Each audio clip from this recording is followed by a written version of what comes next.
আমরা দেখেছি শেখ সাহেবকে, আমরা দেখেছি জিয়াউর রহমানকে, আমরা দেখেছি শাহ সাহেবকে, আমরা দেখেছি এই মহিলা নেতৃত্বের গজবকে, হাজারো নেতা এবং নেত্রী শাসন দেখেছি, কিন্তু মানুষের ভাগ্যের পরিবর্তন হয় নাই। বহু দেশ দেখেছি, দল দেখেছি, নেতা দেখেছি, এরপরে দেখলাম বৈষম্য চলছে। আবার 2024 জুলাই আগস্টে বৈষম্য বিরোধী আন্দোলন করেছিলাম, সংগ্রাম করেছিলাম, রাস্তায় নেমেছিলাম জানের মায়া ত্যাগ করে। বাংলাদেশে বৈষম্য থাকবে না, থাকবে না জুলুম, থাকবে না অত্যাচার, থাকবে না অবিচার, প্রত্যেকটা গরিবের অধিকার ফিরিয়ে দেব।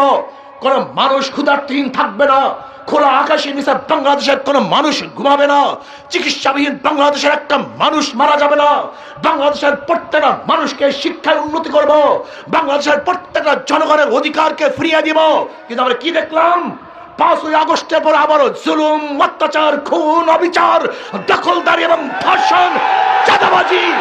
এর জন্য আন্দোলন করি নাই, এর জন্য সংগ্রাম করি নাই, ওই